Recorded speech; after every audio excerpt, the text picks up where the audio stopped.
And with that, I'd like to turn over the floor to Dr. Gina McClendon to introduce our panelists and begin the conversation. All right, thank you so much, Jacob.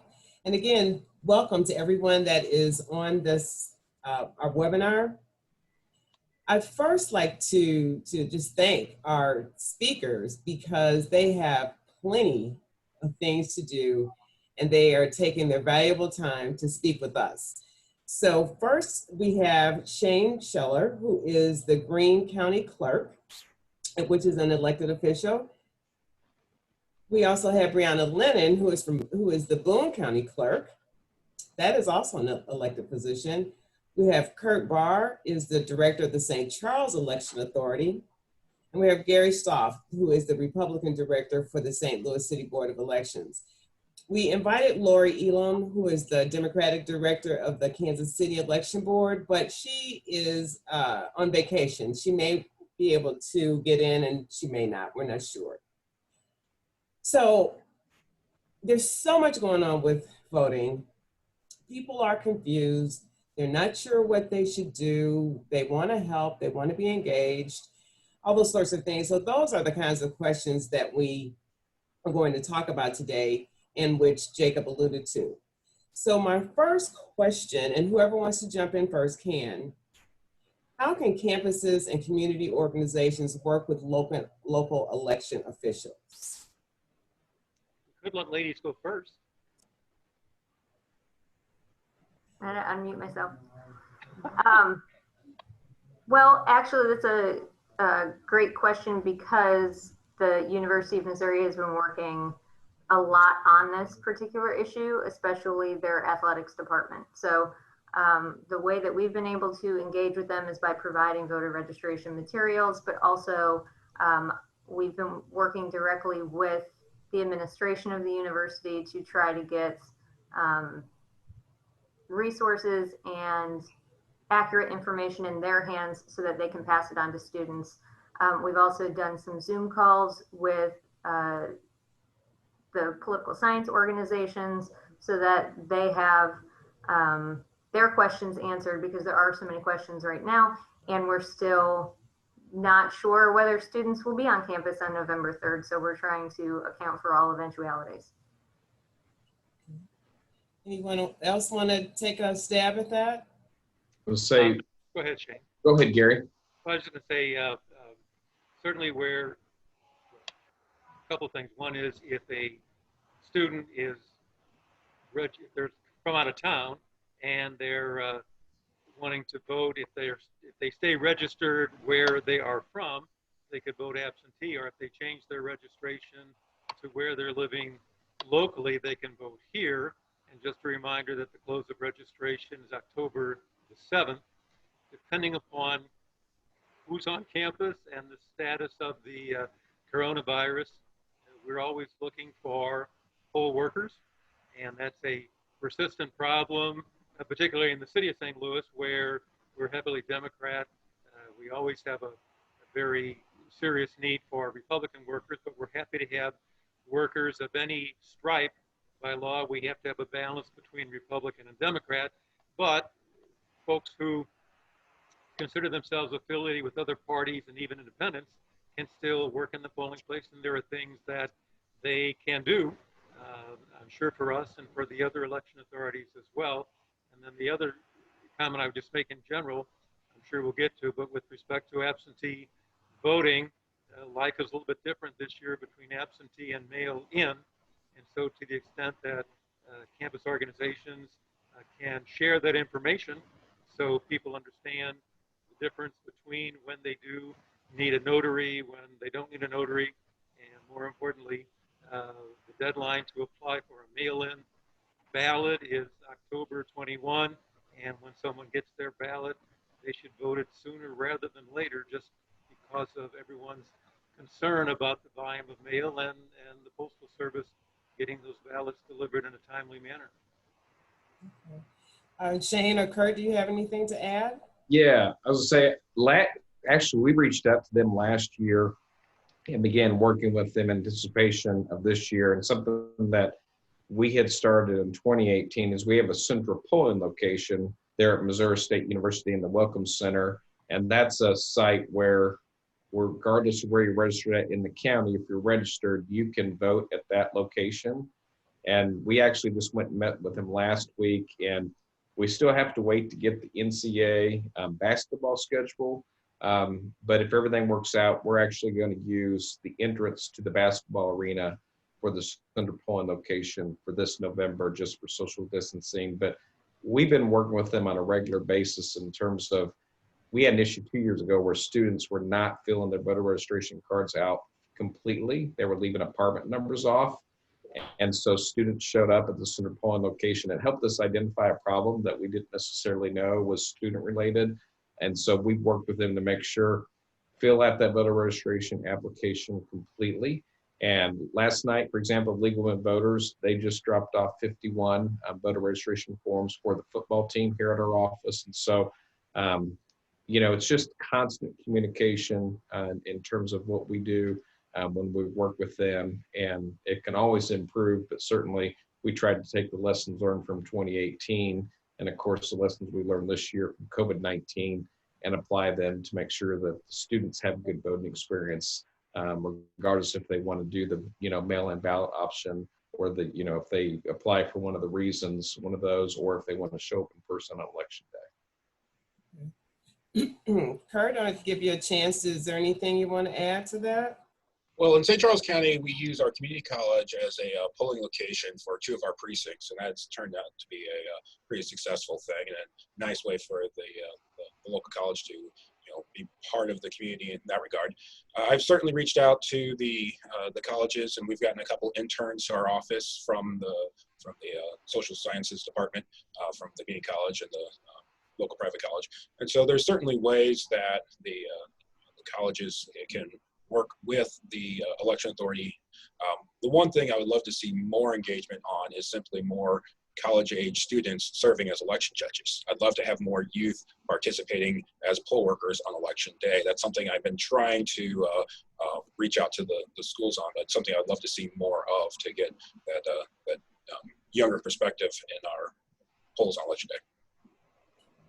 Excellent. How can local election administrators support communities, campuses, and student voters other than what you mentioned? So you talked about the engagement, or you talked about having polling places on college campuses. And I'm assuming, Brianna, you mentioned athletics. I'm assuming that there's a polling place at the University of Missouri's campus. Yes, I neglected to say that Mizzou Arena will be used. So we will be utilizing that as a central polling place too. Okay, and then at Washington University, we also have one. Gary, there are a couple of polling places at Harris Stowe. Is that the only university that has a polling location near it or on it? Well, actually, Harris Stowe does not, but St. Louis University does. Okay. So, is there anything else that that campuses and community organizations, and maybe we can turn our attention to community organizations for just a moment, are there things that they could do? I know you need poll workers. I know that in St. Louis City, and probably, well, maybe not so much in the county, there is a need for Republican people.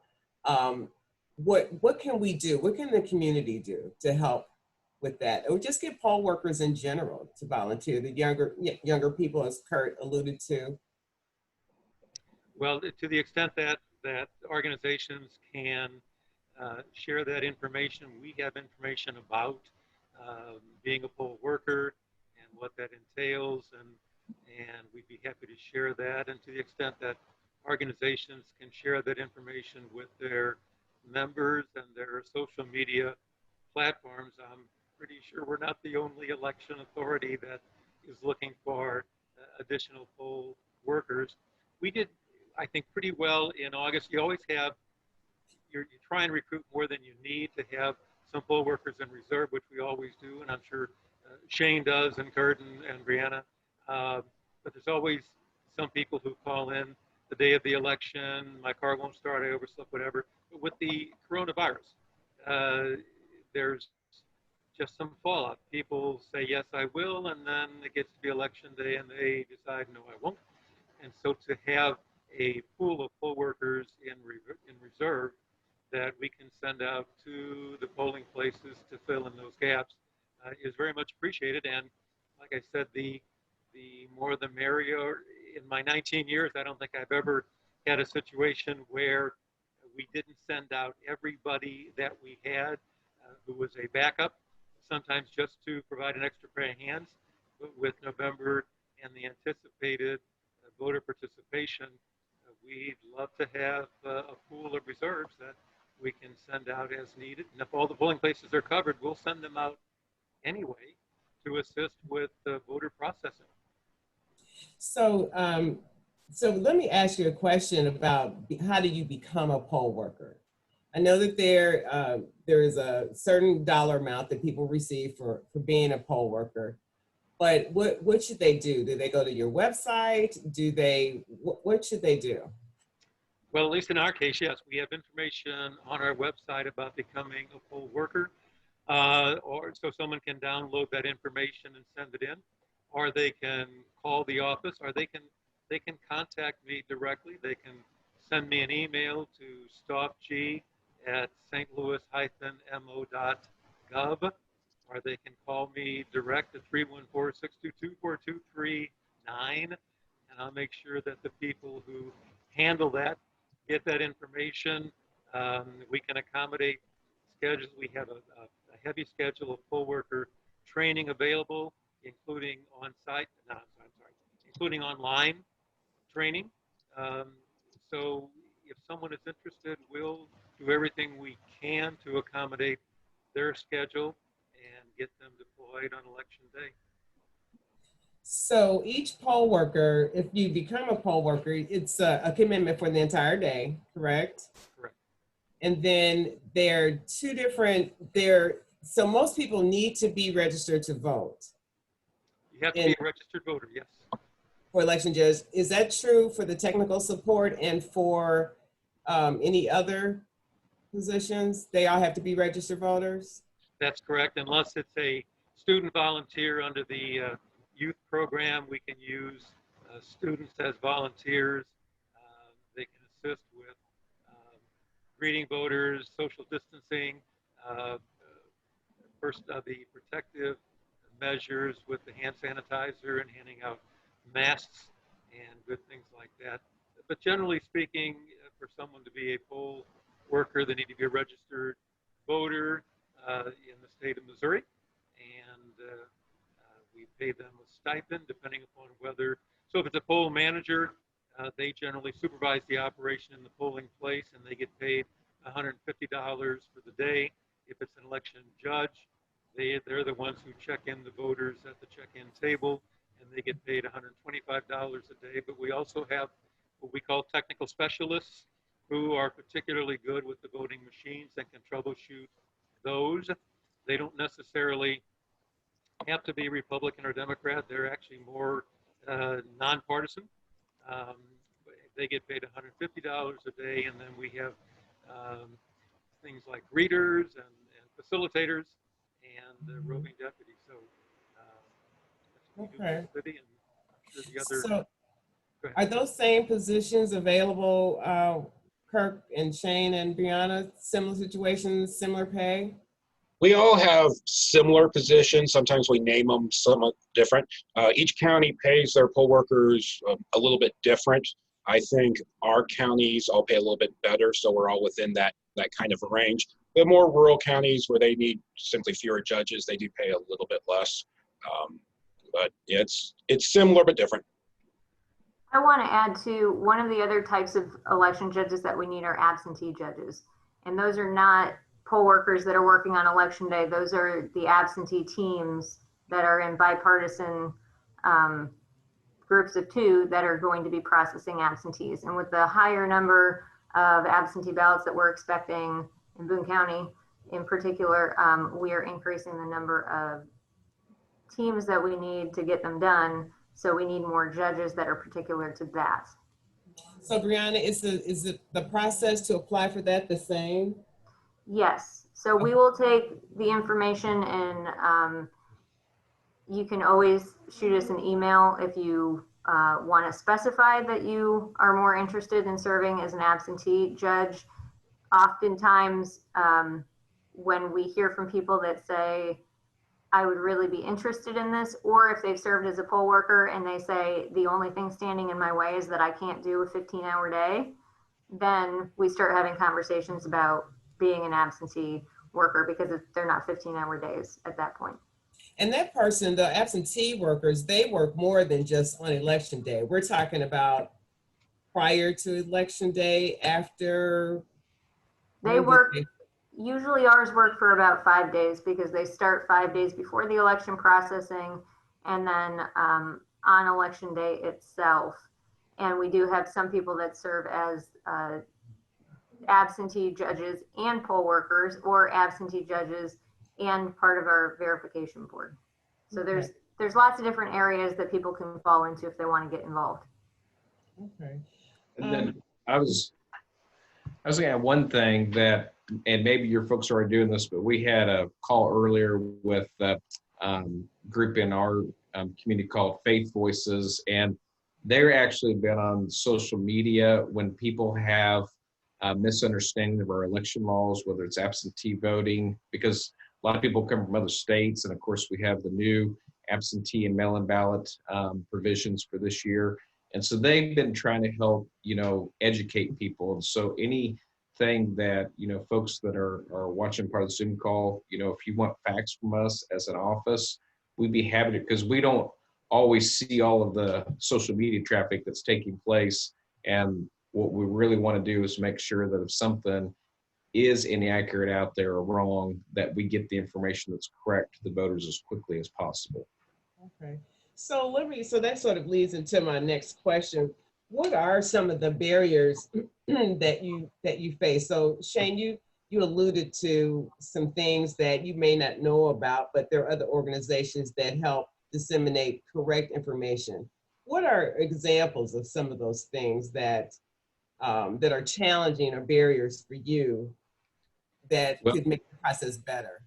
Well, the U.S. Postal Service story, for example, a lot of confusion created about that. And so, when we're able to partner with other civic-minded organizations in the community just to get the facts out about that, and of course, the local media has been helpful in that information. One of the biggest myths out there is, well, my absentee ballot doesn't count unless it's a close race.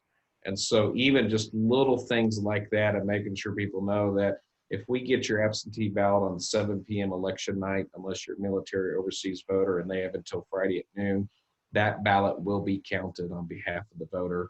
And the other thing is we're trying to make sure with the heavier volume of mail that, we've actually redesigned our absentee mail process where we're going to be much more direct with the voters about making sure you fill in all of the address information, that you sign it, all those little details that can be an issue the way our state laws are written. And it's just an important reminder to tell folks, take your time when you're doing this and make sure you do it right. Because as we get closer to the election day, it just gets harder to be able to resolve those issues on behalf of the voter. Okay.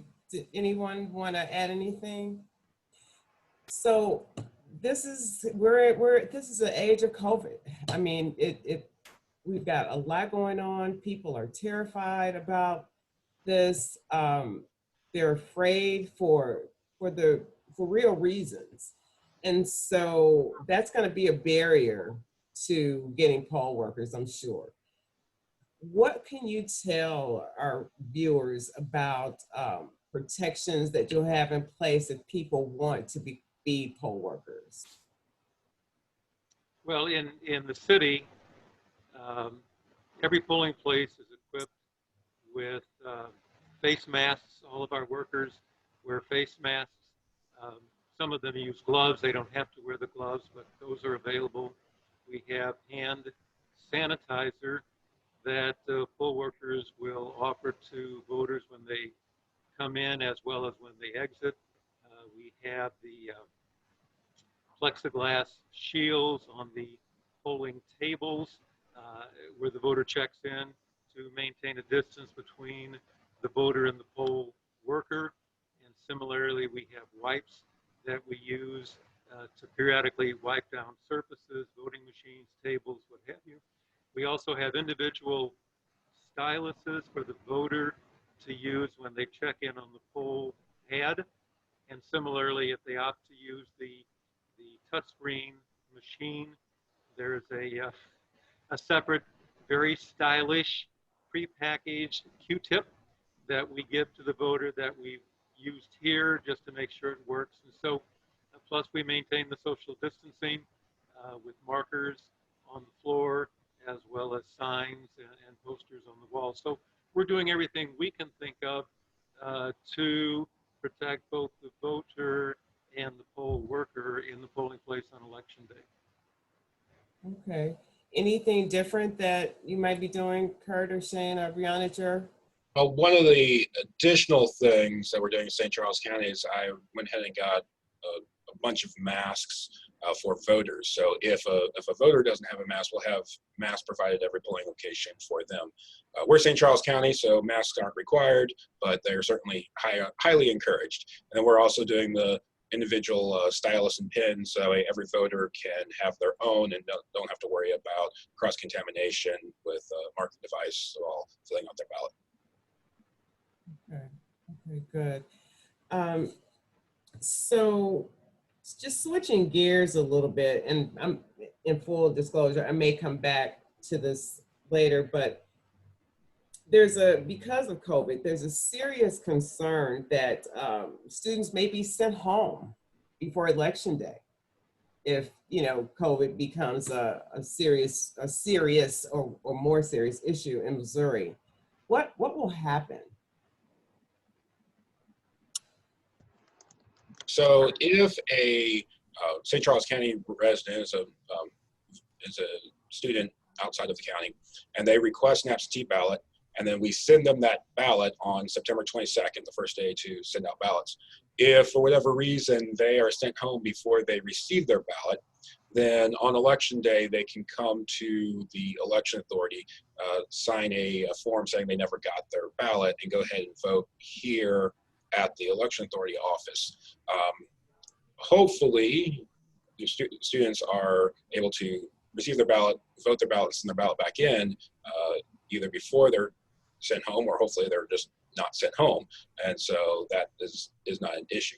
If a student chooses to wait a little while before they request an absentee ballot, hopefully they don't wait too long, but October 21st is the last day you can request an absentee ballot. If they wait till the last day and then they get their ballot late, then they could always try to send it in to their parents and have their parents take it into the polling place and drop it off at the polling place if they don't think that they're going to get their ballot into us through the normal mail system. But that would be my recommendation for students who are concerned about voting. Try to get done early so that it's not a problem. If not, there's always a way, maybe coming here to election authority, but there's always a way to make sure they get a chance to vote. So my focus has been on making sure that they're registered in the right location. Mizzou has students from all over the place, and the student athletes have been really pushing to get as many people registered as possible. So my preference and what I have instructed people is register to vote here because you're here right now, and the voter registration deadline is October 7th. So even if you get sent home, I at least know that they've established some relationship with my office to the point where at least the athletics department knows them or their professors know, and I can disseminate information about absentee voting out through them instead of having to tell them disparate ways to do their voter registration in different areas if they got sent home on October 7th and then suddenly wanted to register to vote there. So with knowing that the students are already going through voter registration drives and trying to get registered in advance of this election, I want them registered in Boone County so that I can guide them through the process if they do get sent home. If they don't, then that's great. They can go to Mizzou Arena, they can go to whatever polling place that they're assigned to, and it works out either way.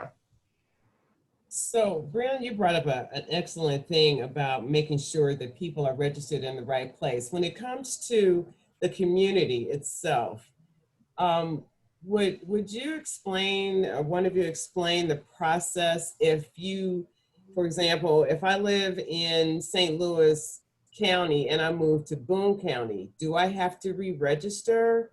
Or if I move within St. Louis County, do I need to re-register? What's the process? How does that work? The deadline applies to changing counties. So if you change your county, if you go from the city to the county, you need to register before October 7th or by October 7th in order for you to be eligible for the November election.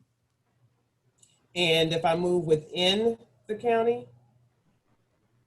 There's You no, actually- go ahead, Kurt. there's no deadline for moving in, but if you do move within the county after October 7th, please update your voter registration so that we can make sure we tell you the correct polling place to go to. We can make sure we have the right ballot style for you. But we'd certainly like to get your record updated in MCVR, the state database, so that we can make sure we have the right ballot for you. If somebody moves either out of the county after the deadline or out of state after the deadline, there are what are called intrastate and interstate ballots. And so it doesn't allow you to vote on the local issues, but say somebody moves from Boone County back into St. Charles County, they would still be able to vote for the statewide candidates and issues, just not the county level candidates. So there is still those ballots have to be voted on here at the election authority office. They're not at the polling places, but there is still an opportunity if you move afterwards to get to vote for at least the higher level offices that you would have been in, whether you're in Boone County, Greene County, or St. Charles County. So if I want to just need to change my address, can I do that online? Do I have to fill out another voter registration card? And if, let's say it's October 31st and I move, do I just go to my old polling place to vote? What do I do? It depends on where you move from and where you move to. So if you move within the same county, live in the city of St. Louis, you move elsewhere in the city of St. Louis, you should go to your correct polling place and you can update your voter information when you're voting. We can update that information. You can fill out an affidavit form confirming I moved from point A to point B. And as long as you're in the same jurisdiction, that's not a problem. If you, as Kurt was saying, if you live in one county, you move into another county after the close of registration, you can still register and you can vote a partial ballot, what Kurt referred to as the intra-state ballot, because you're still within the state but in a different county. So the key is that you have to be registered in the county in which you reside, and if you move, you should update your voter registration information sooner rather than later, even if you're moving within the same county, only because then when we send out the election notice card, the voter will know their correct polling place, and that will speed up the process of voting on election day, as opposed to having to make an address change on election day at your voting location. Okay, good. And all of those changes can be made online if you need to do that. That's one process. Okay.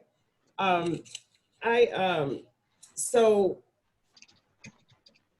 we had expanded the statute, the voting statute was expanded to include additional things for absentee, and then the inclusion of mail-in ballots for through December 31st of this year. So can you explain what is the difference? Mail-in ballot versus absentee. Go ahead, Shane. Yes. Mm-hmm. Well, traditionally, as I think most folks know, we've had absentee voting, which you have to have a reason for why you would not be voting on the day of the election at your assigned polling location. For example, And we've had those traditional 6 reasons, which include absence on the day of the election, or you're, for example, going to be working as an election judge at a polling location other than where you regularly vote. It could be due to religious beliefs or practices. Of course, we had, if you were confined due to sickness or disability, that was another one, reason number 2. And then this year, the legislature added in for 2020 only that if you're at an increased risk of severe illness if you contract COVID-19, then you can also use that reason. And reason number 2, you do not have to have a notary for. All the other reasons you do. But the legislature also added in during the, they actually passed this on the last day of session, a no excuse mail-in ballot option. And so it's a little bit different in terms of, like, if you request an absentee ballot, you can request it by email, you can request it in person, you can request it by fax. There's a number of ways to make that request.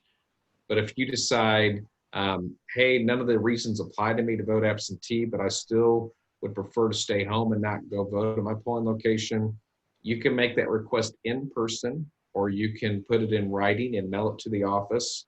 And then, like all other absentee ballots, they'll be mailed out starting September 22nd from our offices. And then at that point, once the voter receives it, they go ahead and fill it out, but they do have to notarize that ballot and they do have to mail it back to our office. Now, I saw a question on here that says, well, what if you request a mail-in ballot but don't turn it in? If that's an issue, first and foremost, we request that you bring that ballot with you to your polling location on the day of the election, surrender that, and we will spoil it. Otherwise, you will cast a provisional ballot until we affirm that we do not have that mail-in ballot on your behalf in our office. So there is that option for the mail-in ballot for that question that was asked for the voter. But preferably bring that ballot with you, surrender it. That makes it a lot easier on behalf of the voter. So the last election in August, St. Louis County saw a significant number of rejected ballots. Can you explain, one of you, why a ballot could be rejected?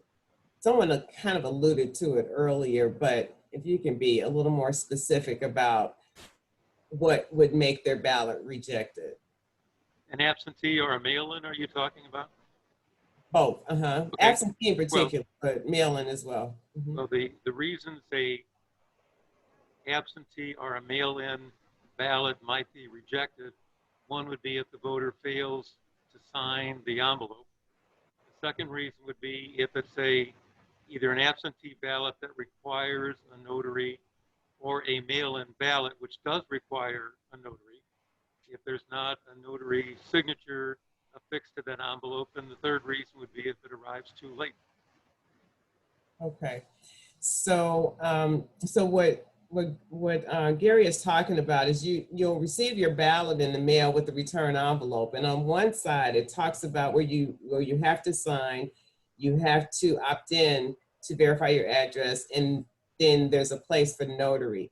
Gary, or Kurt or Shane, there are other things that you have to check, like the reason for the excuse. Is that a reason, if it's not the correct one, to be rejected? Actually, statute says that we cannot reject a ballot if they fail to mark the reason for voting absentee. To request an absentee ballot, they have to tell us what they are, for what reason they're voting absentee, which I don't know why we have to have it on the ballot envelope, and we don't need it, but it's state law. So that's not a reason for rejecting a ballot. The number one reason in St. Charles County is just people fail to sign it. That's the most common reason. And then those that come in after the election, unfortunately, are the second biggest reason. And I want to add, if there's a signature issue, there's always a bipartisan team that makes that decision. We as election officials do not reject it if the signature does not match. That is put before the bipartisan team, and they make that decision themselves. So it's important for voters to know that one party versus another, it's bipartisan in fashion. Going back to what Brianna mentioned, we need those folks to help process those 5 days before, and that's one of their duties if there's a discrepancy on the signature. But even when we get in the request, if the signature doesn't match, we reach right back out to that voter and ask them to update their signature so that we have that on record on their behalf before we send them the ballot as well. So we have that resolved before we get the ballot back. Is that something? Oh, go ahead, Brianna. I just wanted to add, one of the things that comes up when we're talking about not choosing your reason, though, is that a lot of the absentees we're getting right now are for the reasons of incapacitated or confined due to illness or COVID-19, which are the ones that exempt you from the notary requirement. If you give us a unnotarized ballot and no selection made, it's difficult for us to know that that was something you weren't required to have. So it's important if you are it's important to mark it. We can't not count it because of that, but we can not count it because of the notary. And you introduce a new uncertainty if you leave that not checked. I understand. Okay. So up to what point are you able to call people and say, hey, your signature is missing, or you forgot to check this box? Do you have a crew of people that do that? So St. Louis County, and I believe St. Louis City is going to do it this time, the League of Women Voters and other volunteers are going in, and they're allowing us to go in and call people and let them know that their ballot is being rejected and for what reason. Do you all have something similar going on in your counties?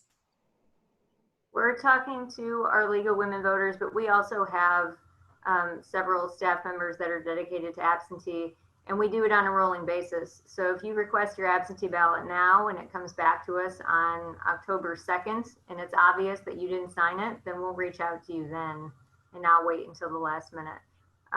So we don't necessarily have a hard deadline of when we stop doing that.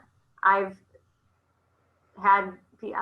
personally called people on Tuesday morning when we found something that would be rejected because we had the time to do that, but that person was in town. If you're out of town and you're voting absentee and you send it back to us and it's even 4 days before the election, we know it's not going to get back to you in time to cure the problem. So a lot of what we're doing to try to cure those things is just by getting the information out early to request your ballot early and get it back to us, because that gives us more time to deal with these issues. Okay. So in thinking about this big election, what things are you concerned or keep you up at night? Well, I have to confess I'm a very heavy sleeper. And so when I put my head on the pillow at night, That's it. that's not an issue. But which is true. But the point is, for any election, but obviously an election like this one, there are so many details involved. Like I think my fellow election authorities, you really start planning months in advance. You go through all the same steps, whether it's for a small election or a larger election. We're always concerned on election morning, is every polling place going to be physically open on time? Invariably, there's someone who's supposed to open the polling location from that location, a janitor, whoever, who oversleeps. And then we're scrambling. We have contact information for every polling place. We have backup contact information. But if there's any polling place that doesn't open on time and voters are inconvenienced, that's unfair to them. And in this age of social media, anything that doesn't go correctly is likely to be spread across social media. Then you're scrambling to address that as well. So in our case, and I think it's true for all of us, having your polling places open and ready to go, having all the equipment there ready to go, having your poll workers there and ready to go, and then having backup available. We have people in the field who have backup supplies, as well as our roving deputies that circulate throughout each of the wards during the day, so we can quickly scramble and address a problem if we need to. It doesn't keep me awake at night, but it may keep me up before I actually fall asleep. Okay. Anyone else want to respond to that? Or is that pretty much it? Kind of pretty much it. Okay. I mean, Mhm. COVID-19 specific, I'm concerned about lines. Social distancing means that the lines are going to be longer. And even if there's not as many people in line as there would have been, 6 feet between people makes a longer line. It makes poll workers nervous because they think that there's a ton of people waiting on them. And it makes voters anxious because they want to move in the line. And we had at least one polling place in August that had people in line and it moved. I mean, 48 people got through the line in 45 minutes. So it's not like it didn't move, but November's ballot is longer, takes longer for voters to fill it out. And so that combination of knowing that people are going to be forced into lines just for social distancing, in addition to higher turnout, I'm trying to do everything that I can to inform everybody about all the voting options that are available to them. If they're eligible to vote absentee or they want to vote by mail-in, then that alleviates some of the pressure on election day. So I know that St. Louis County and St. Louis City will have satellite absentee locations. Will St. Charles County and Greene and Boone have that as well? Boone County will. We're partnering with our library to use our bookmobile. How many do you anticipate having? Right now we are going to do 4 of the 5 Saturdays in October from 10 to 3. And we're working on some additional locations as well. Okay. Shane or Kurt, are you guys doing satellite for in-person absentee? Well, St. Charles County Election Authority is centrally located right off of I-70. And so logistically, I really don't need to. So we are choosing not to. But we are open the 2 Saturdays before the election for absentee voting, as well as Monday through Friday, 8 to 5. Okay. Yeah, and Greene County is kind of in the same position in that, the bulk of our voters are inside the city limits of Springfield, so we're centrally located, and we'll be open not just the Saturday before. We're open an additional 4 hours than what's required, and then we open up the Saturday before that for 4 hours that day, and we make it available. And then normally, as we get closer to election time, we will open up early and then close late in terms of being open for voters on absentee, except the Monday before, because statutorily we do have to complete all absentee voting at 5 p.m. on November 2nd. But we do try to offer that just because we know, it's hard to make it between 8 to 5 for a lot of folks. And so if we can be open a little bit earlier and a little bit later, that helps them with their schedules, and it helps us on election day tremendously too. Okay. And so I just mentioned that St. Louis City is going to have satellite locations, and there are 5 of them, right, Gary? They're all libraries? 4 libraries? So 4 of the libraries, 1 south, 1 central west end, 1 north, and the central library downtown. And we're going to offer that for 3 weeks starting October 12th.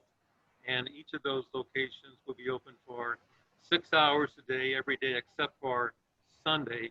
The hours vary a little bit in that Monday, Tuesday, Friday, Saturday, they're open from 11 to 5. Wednesday, Thursday, they're open from 1 to 7. And we'll be open down here on the 2 Saturdays before the election. So voters will have opportunities both on Saturdays and 2 evenings a week to vote at one of those satellite locations. Okay. In terms of, I'm going to go back to the poll worker for just a second. One of the things that we're doing at the Brown School at Washington University, our dean has allowed us to, or sent out an email asking students, faculty, and alumni to sign up to be either poll workers or election protection volunteers. And so, Gary, I want you to know that notice went out. We have 33 people that have signed up, and I'll be sending information either your way or to St. Charles, to St. Louis County as well. So I wanted you, that's just one example of how different organizations are trying to help with this process. And so we really appreciate all of you for the work that you do and your willingness to work with our organizations like the League, like the Voter Access and Engagement Initiative that I have, and other organizations. We really appreciate that. I'm gonna stop for a second and just make sure that all the questions were answered that are in the chat or in the Q&A. I also want to point out that there are lots of different links and things that Kurt and Brianna and Shane have responded to that are in the chat function. So hopefully you can look at that. I'm gonna stop and let Taylor, are there any questions in Q&A that we should address, or those that are in the chat that we didn't address? I think you addressed most of them.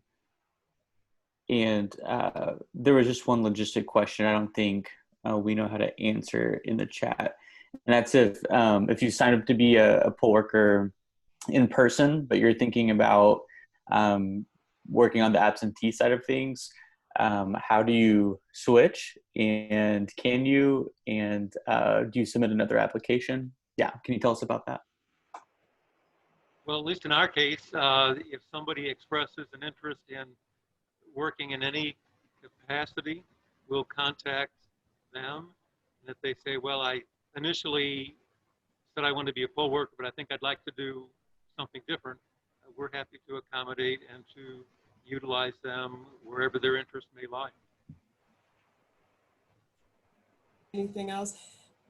And I did think of one other question. I'm not sure if everybody really understands that Missouri statute requires a Republican person and a Democrat in those voting spaces.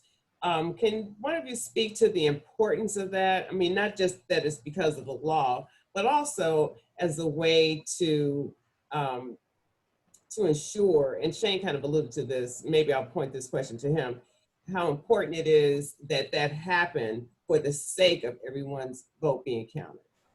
No, I appreciate that. Back when we were choosing our election equipment a few years ago, we went to another state where they used that election equipment at the time. And the first thing that really struck me at their polling locations was there was no bipartisan teams. And then the thing that was really astounding was at the end of the night, one person left with all the ballots to go back to the courthouse. And little things like that are critical because, as we well know, we're privileged to live in a nation where people get to ask questions of people in their government. And when those questions are asked, you better have, a reasonable answer. And it's not reasonable to say, well, we just trust that person. We always say trust but verify. And that's what happens. I mean, our election judge teams, for the most part, get along. Occasionally they don't, but that's just normal, as we all know, on the day of the election. But it really does bring about credibility. And there have been questions that have been brought up after elections, and we reach out to our supervisory judges and the election judge team that check on that voter. And it really gives you an opportunity to see how well that works on behalf of the voter and making sure that the voter and their vote is respected. Good. So you all are all familiar with the National Election Protection Initiative, correct? The 186 Our Vote. So a lot of the way that they're thinking about doing this is a lot of it is contactless. So I was thinking there was someone we were talking about, Gary mentioned that one of the things that doesn't keep him up at night, but what he may go to sleep thinking about is if the polls open up on time, and if they don't, are they going to be on blast on social media? Is there a role for election protection that they could help with that? They're going to have field support that will rove around.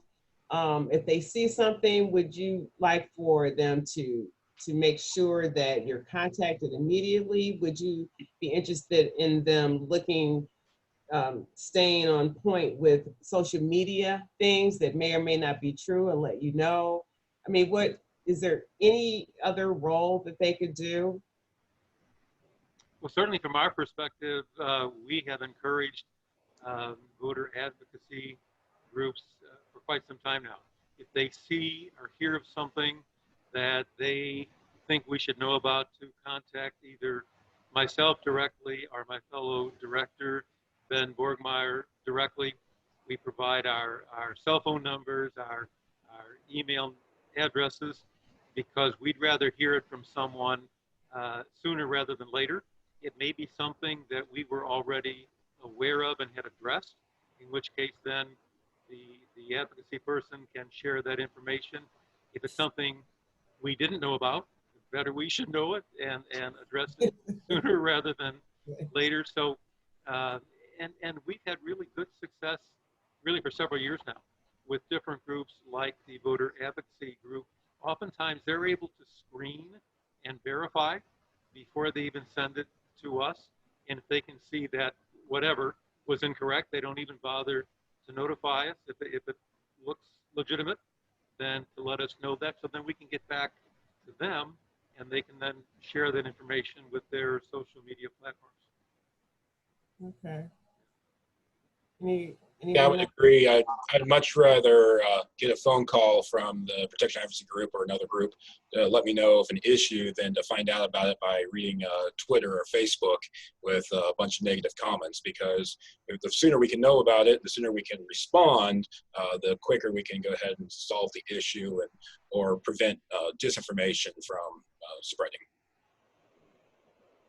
I did see a question pop up. If I'm a poll worker not working at my assigned polling place, how do I vote? You vote by absentee. I mean, so it is a valid excuse. Oh, absolutely, yes. Oh. Now, that's an excuse where you do need a notary unless you're casting your absentee like at the election authority. And so when we do our training, we send out our notice of a training session to attendees. We include an absentee ballot application form for them to fill out. And if they do that in a timely manner, they'll get their ballot and they can bring it to the training session and we can accept it that way, or they can come down here and vote absentee in advance of election day, because if it's a busy election, unless they're at their assigned polling place, which is not a high probability, they will probably not get a chance to leave the polling place to vote, so better they should vote absentee in advance. Okay. And so curbside voting will be available for people who are disabled, correct? Correct. Okay. And do all of you all use a doorbell kind of thing that sits on something near the curb that people ring, or do people have to come in and get an election judge? We do have a doorbell in the city. We do have a doorbell Avon calling kind of thing. That's at the outer door that someone can ring and it'll buzz down, or wherever the poll workers are, so they know there's someone outside that needs assistance. We have a sign with the phone number that has a assigned phone inside the polling location that they can call in and get assistance. And and what I typically tell people about that is that it's a two-party system. And so it may take a while to get people to come out. And so is that true? I'd like to, warn people that to be patient and that someone will get there as soon as they can. Is that fair? It does require taking two judges away from the table, processing all the other voters, to go outside to process that one voter. So it does create a delay for all voters when somebody votes curbside. But one thing I try to remind people is curbside voting doesn't put you at the head of the list. You're still in the line. And so it may take a while for somebody to come out, because there may be 20 voters voting inside that are ahead of that person. And until those 20 voters have been processed, then you're in line to be number 21. And so some people abuse curbside voting, thinking they can just sit in their car if it's raining, or they just don't feel like walking inside. But that's not what it's for. It's for people with mobility issues. But they still have to wait their turn to go ahead and vote. Mm-hmm. And so I guess a better thing for them would be to vote absentee. Yes. Or mail, yeah, to vote And absentee. we actually sent letters to all of our voters who voted by curbside and reminding them that, one, there's a list called the permanently disabled list. So if somebody has a mobility issue more than just a broken foot that caused them to not be able to get around for that election, then they can sign up for what's called the permanently disabled list. And then we will send them an application for a absentee ballot before each election. Say, hey, election's coming up. Do you want an absentee ballot? That's what that permanently disabled list is for. And so we sent out information about that several months back to try to get people who typically historically vote curbside to go ahead and vote absentee instead, to be convenient for them, and also just to make the lines a little bit shorter for election day. Okay, and then it does not require a notary when you're on the permanent list. That is correct. It does not need a notary. Okay. Let's see. I'm sure I've got some other questions that I'd like to ask, but I guess the big takeaway here is, for me, and hopefully our guests get, is that as election officials, what you do is super important, that you're committed to what you do. But it takes all of us to make this work. And so whatever resources, whatever we can do to try to help, we should try to do that. And we do that here with St. Louis City and St. Louis County. Kurt, we haven't, I apologize, I haven't reached out much to you. You're just kind of down the road, but I will keep you in mind in the future, and between now and election, to reach out to you, see if there are other ways in which we can help you guys as well. Let's see, anything else, Taylor? If not, I'm gonna turn it over to Lindsay to close us out. And again, thank you guys so much for your time. We really appreciate it. Yeah, if there's nothing else, then I'm happy to close everyone out. Thank you all again for joining us today for a discussion with Missouri election administrators, and thank you to the panelists for all your insight and wisdom that you shared about the upcoming election and the operation of it. There are 2 sessions left in the Campus and Community Voter Engagement Virtual Summit. The Illinois version of this session will occur today at 2 p.m. And tomorrow at 3 p.m. we'll have a session called Making Community Colleges Democracy's Colleges Again, a roundtable discussion. So we encourage you all to attend those sessions if they are of interest to you. On behalf of the Campus Election and Engagement Project, the Center for Social Development, the Gebhardt Institute for Civic and Community Engagement, and Campus Compact, thank you all again for joining us this afternoon, and I hope you have a good rest of your day. You're welcome. Stay safe. Thank you. Thank you.